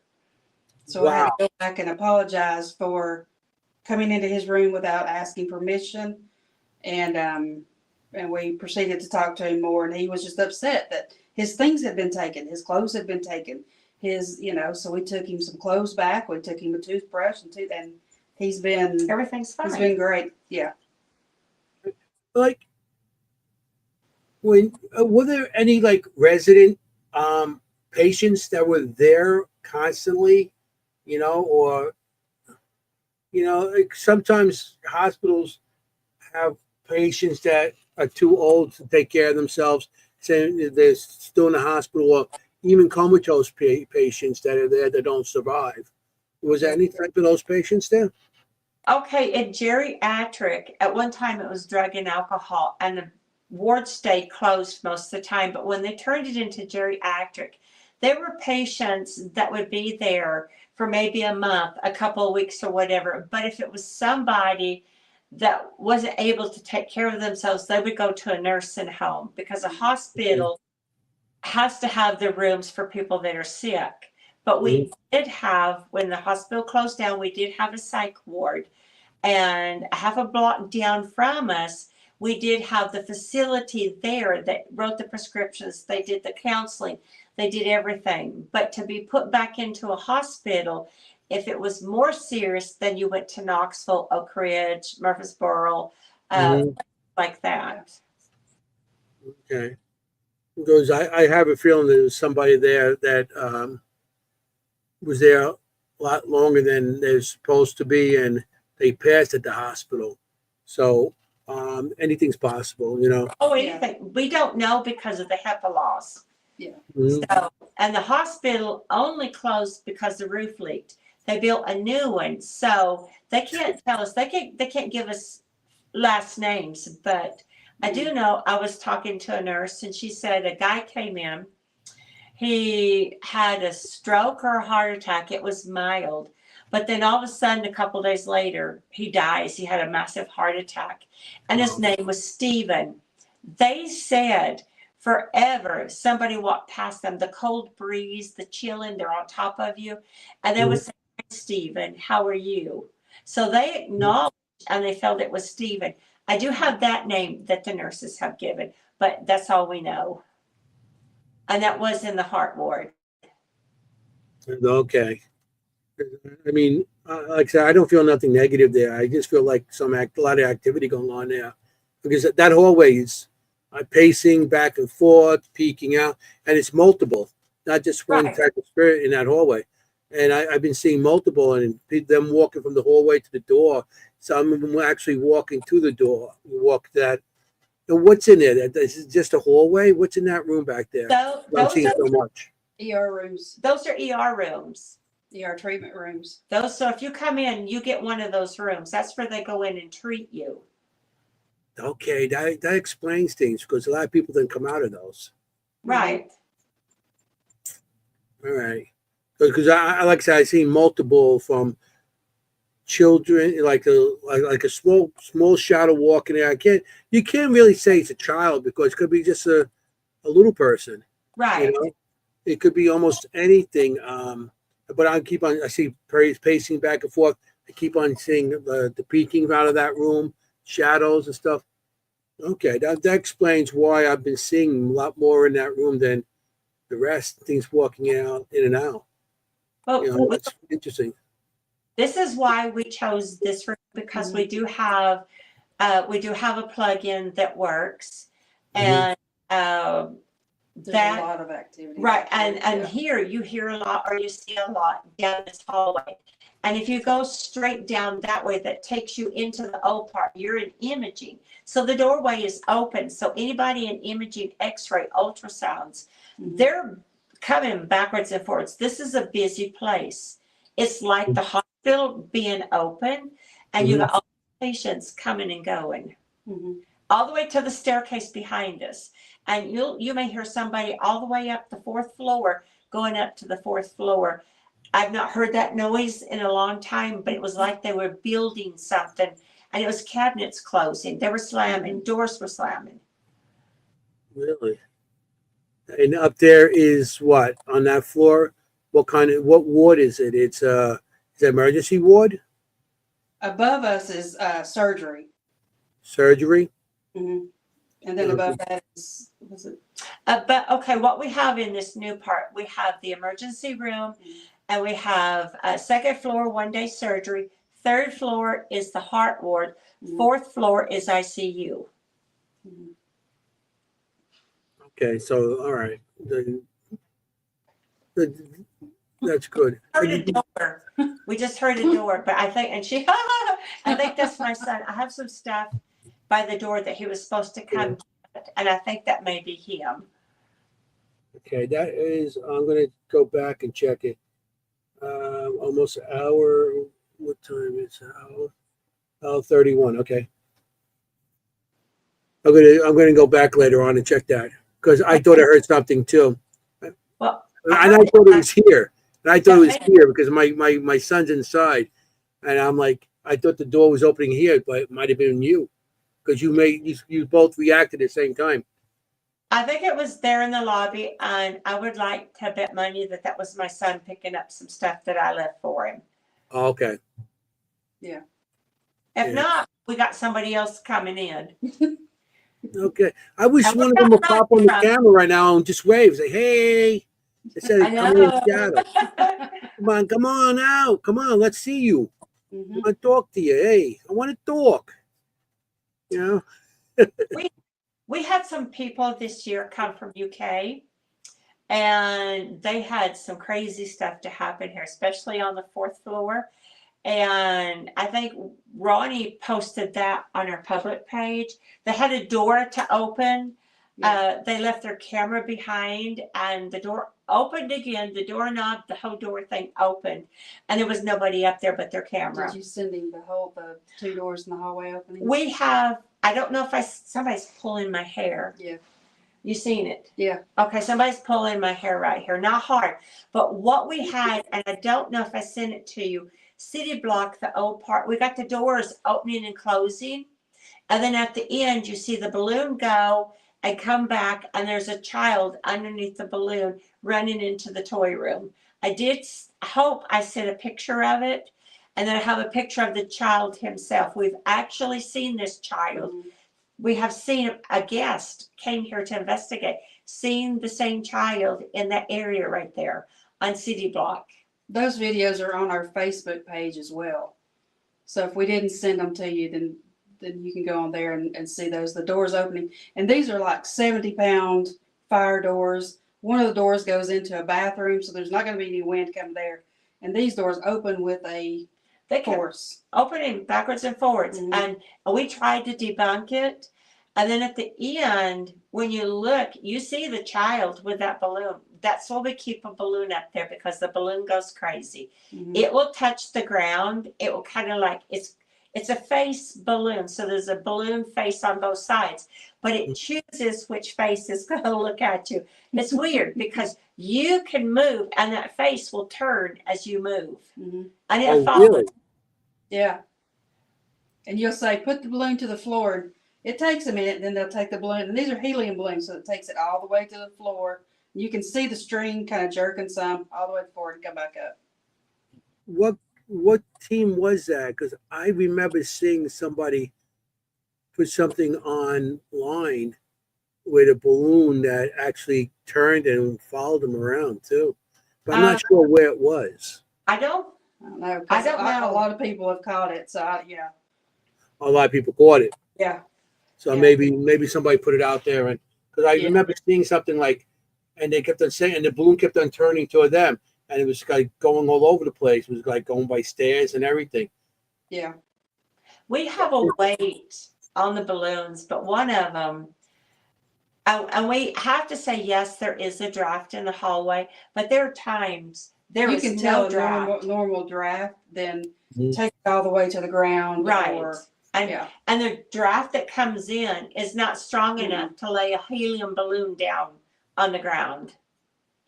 You know, I- with drafts and stuff, I used to take like a little piece of toilet paper, Right? put it on, tape it on like something, and see which way if there's a draft, because that's light enough to actually being blown to whatever, Yeah.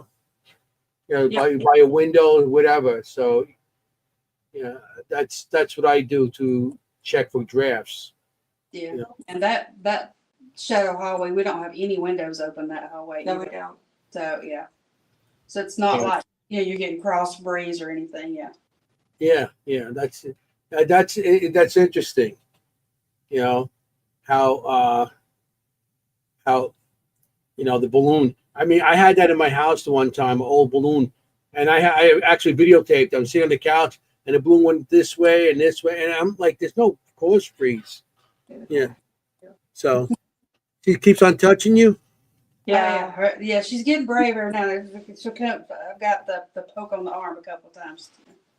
She's just getting your attention. Yeah. You know, maybe like you said, maybe she feels like because you're motherly and like your grandma and your mother and everything. So they sometimes they feel like they want to be part of you because you remind them of somebody, or they just like your energy or anything like that. Yeah. I don't know if I'm telling you anything you already know. I just Oh, like, that if you came, I mean, that would be great for you to tell us in certain areas of the hospital. yeah. Hey, if I come there, I want to go to that emergency room, the first place I'm going to go behind you, because they keep on coming and they keep on watching and they're curious of what's going on. But there's one back there that just paces back and forth, like they're nervous or whatever, and could be almost anything back there, emergency room. Yeah, but what time is it? I don't want to. We got a little bit more time left because we have a guest on after us, so we got about 10 minutes left. Is there any kind of fund or any kind of anything that people could send, or they could come to a location and donate to it to keep it going? We haven't set anything up like that, but please, if they can DM the Facebook page and the owner can get back to them. Because as you said, it takes a lot to keep these hospitals up. And one of Ronnie's things is, we do try to keep it historical.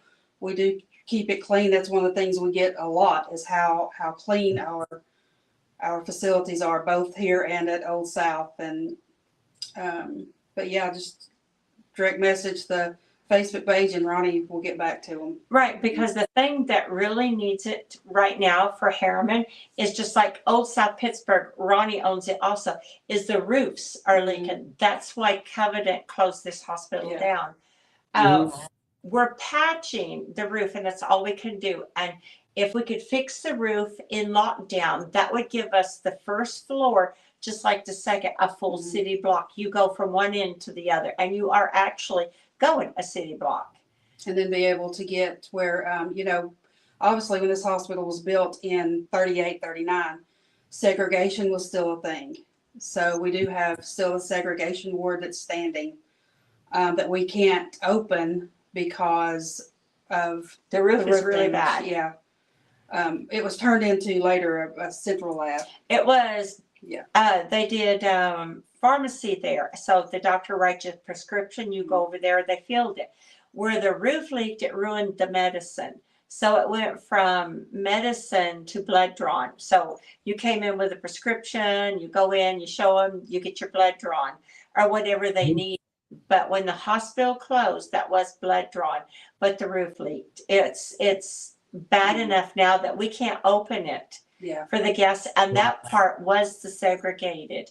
And we'd like to take it Yeah. back and kind of do the segregation to show what it was like. But then Yeah, once yeah. segregation ended, it was for everybody. Yeah.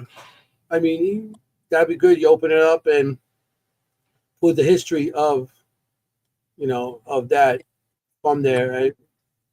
That's part of history. So yeah, the segregation and everything else Right. too. Was there well? Now I'm going back even further. It's like in the 1800s, they had like entrance for women, entrance for men, but Yes.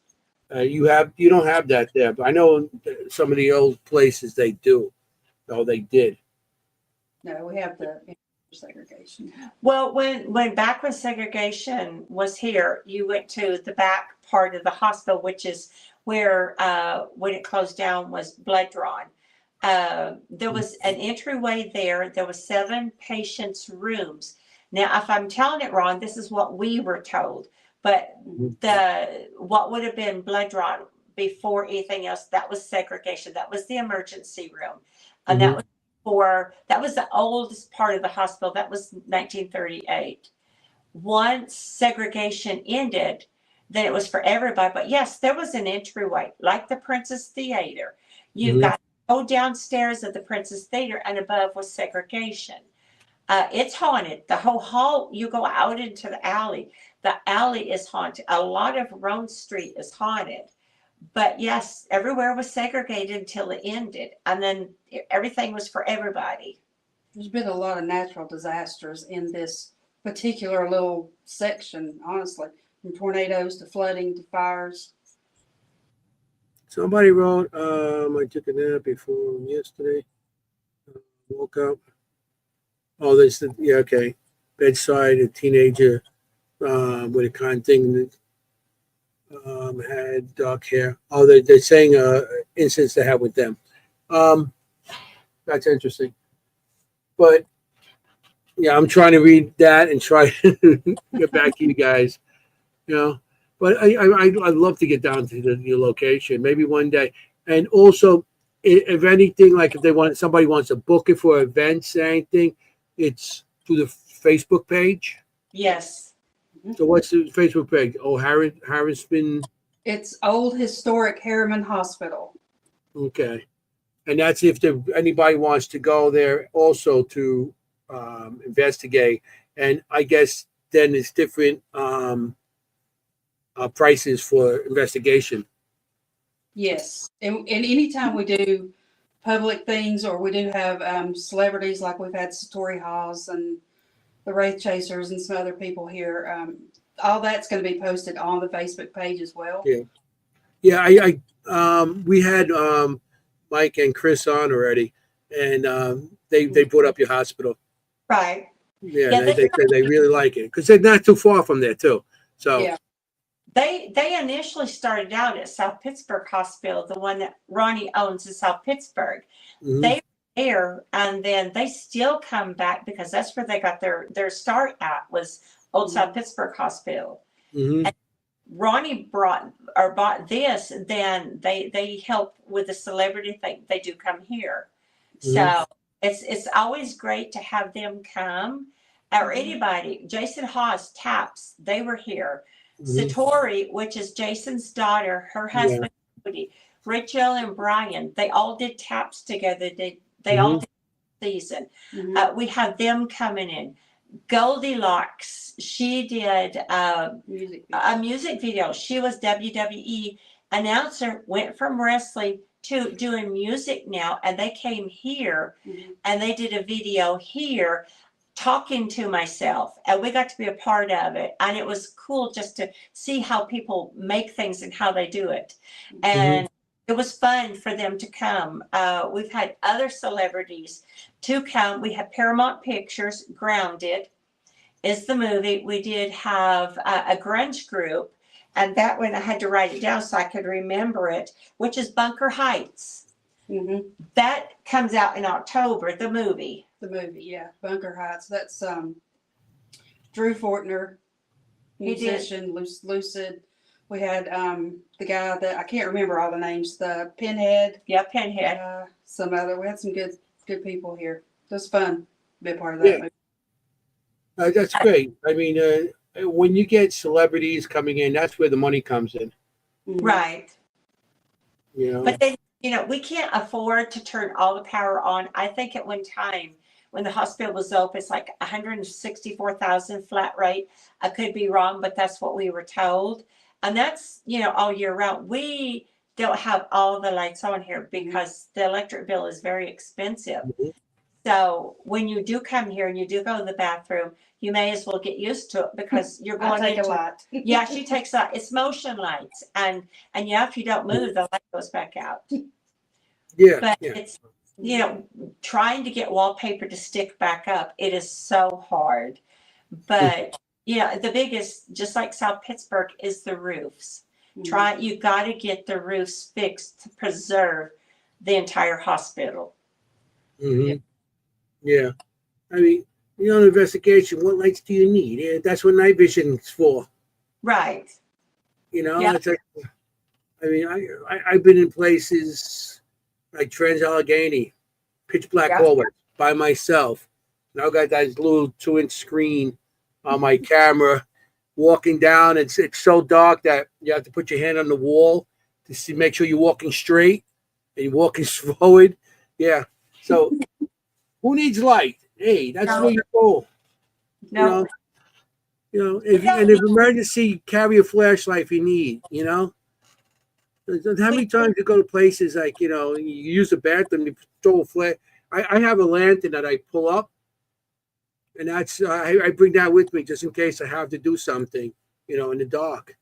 Yeah. So bring your own lights. Hey, save electricity. Well, we're lucky. South Pittsburgh is lucky. We both have bathrooms. And as far as being a paranormal person that travels, we have been to places, 0 bathrooms, and you have to drive a mile to go use the bathroom. Mm-hmm. And we've had that happen. We even brought to one of the places a portal potty, and we used it because there's no bathrooms. And you got hand sanitizer, you got jugs of water, you got toilet paper. I mean, we prepared. Here, we have the bathrooms. We have bathrooms that actually work. So South Pittsburgh is the same thing. I know a place like you're talking about. You go there and it's like, well, no heat. I said paranormal people go like in the dampest, disgustingest places and pay to get in. We play. It's the coolest place to be. Yeah, I choose those also.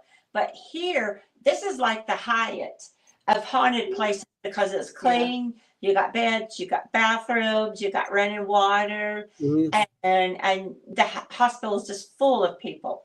Spirits all around, shadows are all around.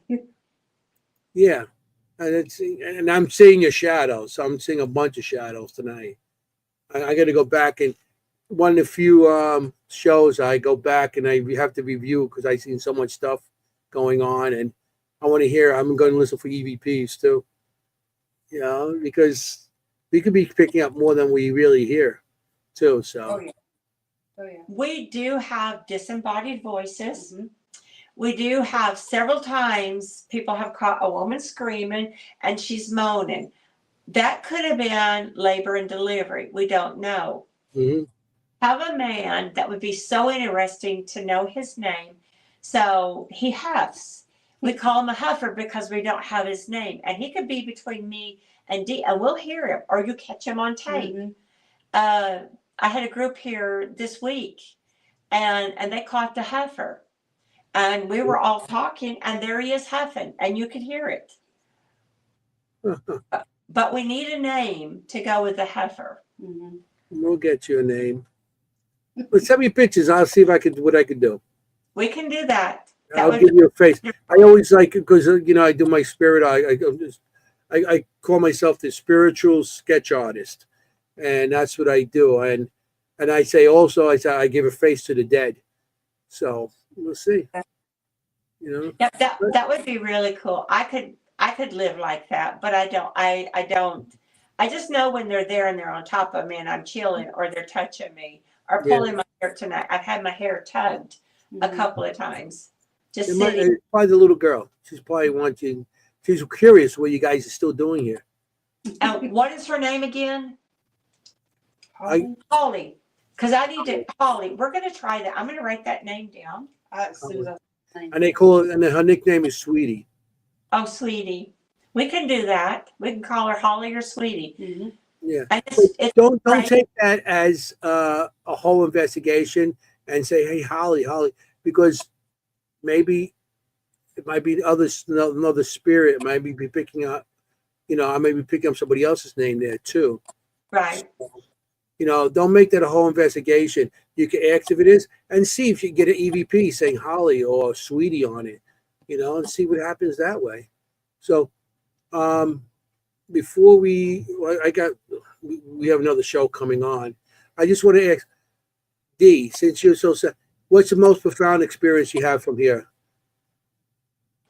Oh my gosh, there's so many. I think my first time seeing a solid shadow, black shadow right in front of me was right behind me. That's when I knew I was at the right place. I come out of a room, we were cleaning, and it was like he's standing there wanting to know what I'm doing. I said nope, and I went right back in the room. Mm. I'm not used to seeing a solid figure right there in front of you. Now, typically when I see someone like you or I, it's because they've shown themselves to me because they need something. Like that's usually when they do. I was not used to seeing that. I think that was probably it. That, and I have never really been a believer of orbs. Mm-hmm. Yeah, I'm And not big follow-ups too. I saw one. I was in a room or looking in a room, and there was a light bouncing around that room that looked like a plasma ball. And I was kind of fascinated just watching it. I had another person with me watching it. All of a sudden, it shot through the wall, started coming down the hall at us, and both myself and the person with me went back at the same time because it rushed right on us. Oh wow. There's a question that Jennie always asks, and since she's not here, I'm going to ask it because we only got a couple more minutes and we have to get going. What's your favorite snack during investigations? Because everybody gets something. Oreo cookies. Mine is good and plenty, the little pink and white licorice. Good and plenty. Okay. Yeah. Mine is what do you call those? The meat sticks. Oh, beef Yeah. jerky or something. It's like a beef jerky, stuff like Yeah. that. So, Yeah. Slim Jim. Slim Jim. Yeah. Slim Jim type of thing, yeah. So we only got a couple minutes left, so we really do have to go. I want to thank you guys for coming on tonight. Don't go after we hang up. Don't go anywhere. I'll bring you back and talk after the show. Okay. Thank you for coming. I want to thank the audience for being here with us tonight. And there was a lot of good questions, and everybody's seeing stuff in the background too, so it's pretty cool. So I just want to say good night to everybody. Thank you for coming. Jennie will be back next week, and we got some more great guests next week. So I just want to talk to everybody. Listen, when you're on investigation, you got to be safe because you want to look for ghosts. You don't want to be a ghost, okay? Ciao, familia. Good night. Good Thank you. night. All right. Here we go. Hey, how you doing?